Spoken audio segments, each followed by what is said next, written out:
네, 안녕하세요. 염동균 작가입니다. 저는 우리나라에서 최초로 VR 아티스트로 활동하고 있고요. 미술, 그 중에서도 드로잉 기반의 컨텐츠로 다양한 활동을 하고 있습니다.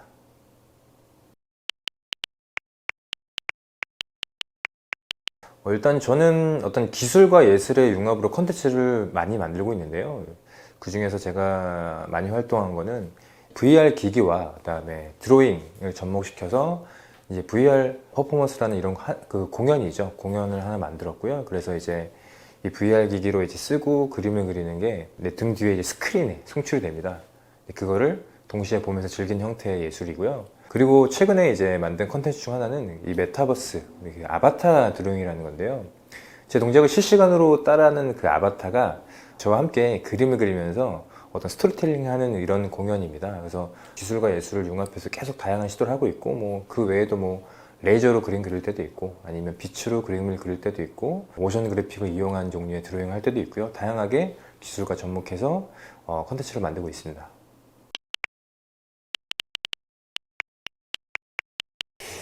일단은 제가 취미생활 스펙트럼이 좀 넓어요. 뭐 예를 들면 뭐 옷 입는 것 좀 좋아하고, 그리고 어떤 기기 같은 것도 좋아하고, 그 중에는 뭐 IT 기기 이런 것도 있겠죠. 뭐 게임도 좋아하고, 그러다 보니까 관심 분야가 굉장히 많은데, 그 중에서도 어떤 신제품 IT 기기에 대한 그런 관심이 상당히 높거든요. 그래서 이제 어느 날 이제 너튜브를 이제 검색하고 있는데, 이 VR 기기 광고 영상을 제가 봤어요. 소프트웨어랑. 그래서 그걸 보고, 아, 저거랑 내가 이 미술, 이 드로잉이라는 어떤 장르를 좀 섞으면 이게 되게 재밌는 컨텐츠가 나오겠다라고 바로 직감적으로 생각하고 VR 기기를 구입했습니다. 일시불로. 네. 그래서 이제 그 기계를 사고 이제 자연스럽게 컨텐츠를 만들면서 이제 기업과의 콜라보도 하고요. 뭐 정규 가서 일도 많이 하고 강연, 공연 굉장히 많은 활동을 하면서 이 자리에까지 오게 됐죠.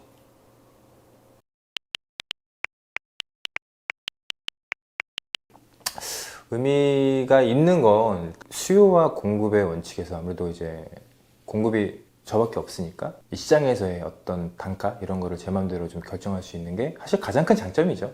네, 왜냐면 뭐 딴 데 이제 의뢰할 데가 없으니까 그런 부분들이 이제 굉장한 장점이고, 뭐 마케팅 할 때나 이럴 때도 시초로 이제 한다는 게 굉장히 이점이 많아요. 기업들 사례를 봐도 처음에 그 포지셔닝을 선점한 기업들이 굉장히 많은 우위를 차지하고 있고 시장 점유율도 굉장히 차이가 나고, 그래서 저는 이제 넘버원이 아니고 올리원이 되자라고 항상 이런 생각을 하면서 작업하기 때문에 어떻게든 그 틈새 시장 이런 거를 파고들어서 새로운 시도 없는 거, 그러다 보니까 자연스럽게 최초라고 이렇게 수식어가 달리지 않았나라고 생각합니다.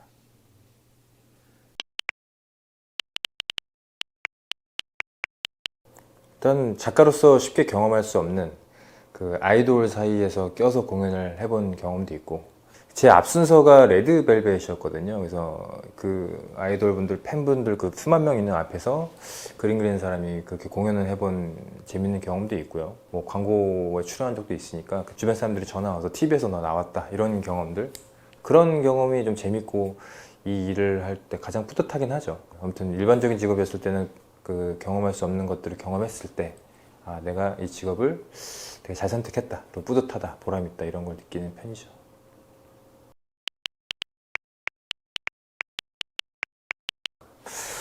힘들었던 거는 사실은 이제 모든 첫 번째 컨텐츠를 무대에 데뷔시키는 게 가장 힘들거든요. 왜냐면 어떤 물어볼 곳도 없고 자문을 구할 곳도 없으니까.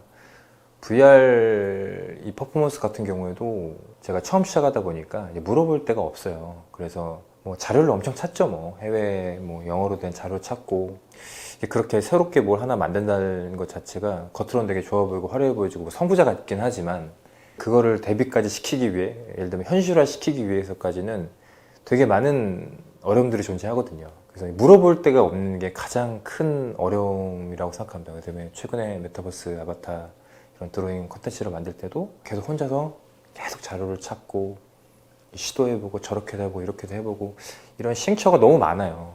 사실은 누가 경험해봐서 그 사람한테 물어보면 한 방에 끝나는 것들인데, 그런 어떤 사례가 없는 걸 하다 보니까 시행착오가 굉장히 많죠. 그래서 매번 그 초반에가 가장 힘듭니다. 솔직히 말하면. 예.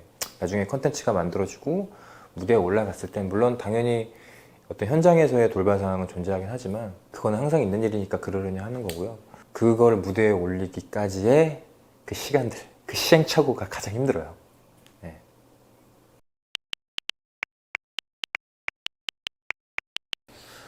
저희가 그런 말을 하잖아요. 기계치라는 말. 근데 기계치가 그 사람이 어떤 기계를 다루는 능력이 모자라서가 아니라고 생각해요, 저는. 어떤 관심이거든요. 근데 이제 어떤 신기술, 메타버스나 어떤 뭐 VR 이런 것도 내가 관심이 없어서 모르는 거지, 관심이 조금만 있으면요.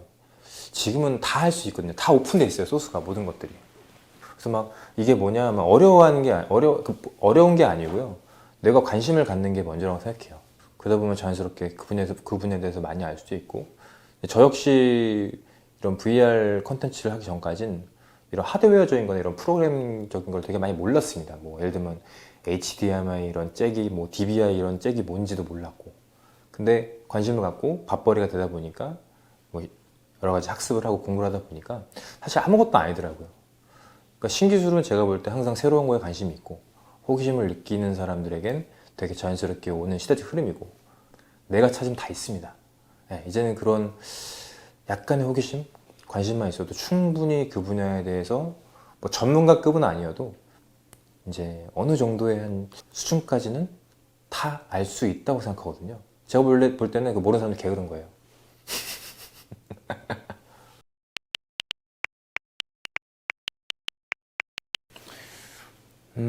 예전부터 이제 어떤 기술을 융합한 예술을 하기 전부터 맨날 생각했던 게, 왜 작가들은 그림 되게 어렵게 그리고 어려운 이야기만 들려주고 싶어 할까라는 게 되게 약간 퀘스천 마크가 있었어요.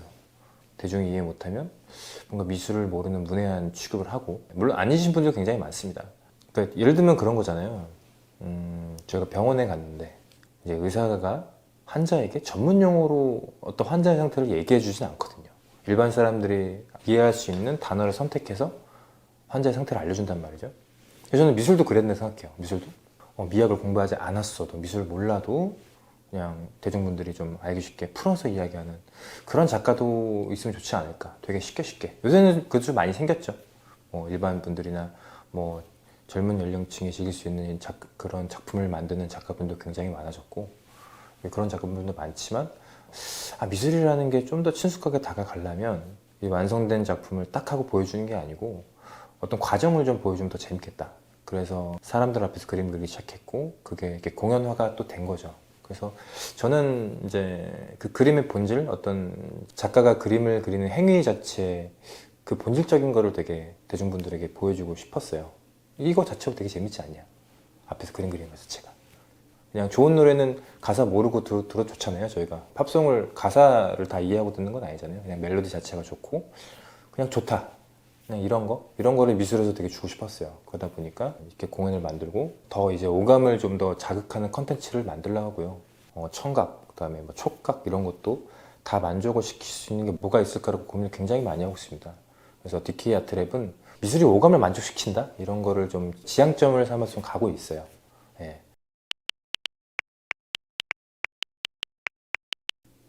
제가 맨 처음에 VR 기기를 구입하고, 그다음에 이제 VR로 예술 활동을 하고 공연을 하고, 이거를 또 다른 작가분들이 기계를 사서 하시는 분들이 되게 빨리 나오지 않을까 이 생각을 했었어요. 워낙 저한테는 임팩트가 강했던 기기랑 소프트웨어이기 때문에 그런 걱정을 되게 많이 했는데 되게 안 나오시더라고요, 생각보다. 저는 진짜 빨리 나올 줄 알았는데, 어쨌든 처음으로 하는 사람이 어떤 시장을 개척하고, 이게 이렇게 어떤 장르로 인정받을 수 있구나라고 이제 인식을 깼으니까 그다음부터는 이제 2등, 3등들은 따라하면 되는데, 저는 그래서 뭘 느꼈냐면, 예술가들이 생각보다 새로운 걸 오히려 잘 받아들이기를 좀 이렇게 낯설어 하는 건가? 그래서 왜 그렇게 안 하지? 라고 이제 좀 그렇게 생각했는데, 지금은 뭐냐면 좀 반대로 생각했어요.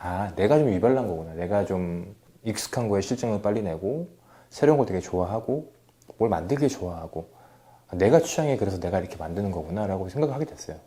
보통의 어떤 작가분들의 성향이나 아티스트들은 내가 했던 걸 좀 더 발전시켜 하거나 되게 거기에서 이제 어떤 대가가 되려고 하죠. 근데 저는 이제 좀 다른 것 같아요. 이거 했다가 나중에 했던 거 뭐 또 했다가 이런 방식으로 좋아하기 때문에 가끔은 제가 얘는 예술가가 아닌 것 같기도 해요. 그냥 꾼? 그리고 뭐 장사하는 사람일 수도 있고요.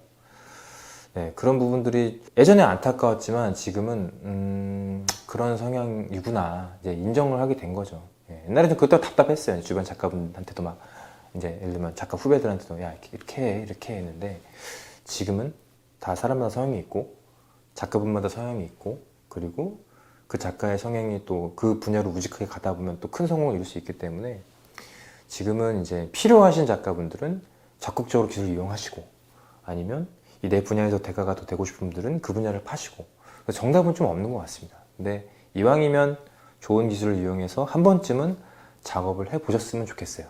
네.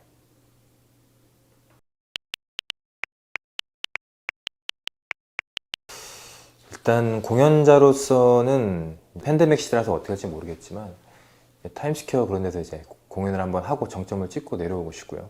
그리고 이제 해외 오디션 프로그램을 한 번 더 준비해 보려고 해요. 옛날에 했는데 이제 안타깝게 떨어진 기억이 있지만 공연자로서는 그렇게 한 번 더 도전해 보고 싶고 작가로서 그림 그리는 사람으로선 요새 말하는 쇼트 컨텐츠 있잖아요. 1분 내에 그다음에 세로 화면의 컨텐츠 그런 컨텐츠를 좀 많이 만들어서 사람들이 좀 많이 더 볼 수 있게끔 그런 걸 생각하고 있고요. 이제 가끔 그런 생각을 하죠. 이런 장비 없이 내가 뭘까? 예. 그러다 보니까 결국에는 가수가 MR이 없어도 노래를 잘 불러야 되는 것처럼 저도 이제 이런 기계 없어도 어떤 감동을 주는 작품이든 아니면 드로잉 퍼포먼스든 이런 것들을 만들고 싶은 게 사실 제가 최종적으로 꿈꾸는 어떤 궁극의 기술, 궁극의 테크닉일 수도 있고 그래서 기계의 어떤 장비빨 없이 내 몸 하나로 사람들에게 감동을 주자 이거를 언젠가는 꼭 이루고 싶습니다. 일반 대중분들에게 생소한 분야일 수도 있는데 이런 새로운 기술들이 결국에는 우리의 이런 생활로 자리 잡거든요. 그러니까 너무 먼 얘기라고 생각하지 마시고요. 미리미리 그 기술을 한번 써보시고 체험해 보심으로써 어떤 내가 나중에 이걸 이용해서 뭔가 좀 재밌는 거 할 수 있지 않을까라는 또 생각도 할 수 있는 계기가 되는 것 같고요. 앞으로 계속 새로운 기술을 쏟아져 나오고 빨리빨리 전환이 될 거니까 그때그때마다 작게라도 관심을 가지시면 분명히 여러분들 삶에 작지만 도움이 될 거라고 생각합니다. 네, 저는 계속 앞으로 기술을 이용해서 재밌는 컨텐츠를 만들 거고요. 열심히 활동하겠습니다. 감사합니다. 여러분 재밌게 보셨나요? 이 더보기란을 클릭해서 들어가셔가지고요. 시청 후기를 남겨주시면 또 선물을 주신다는 좀 좋은 소식이 있습니다. 많이 참여해 주셨으면 감사하겠습니다.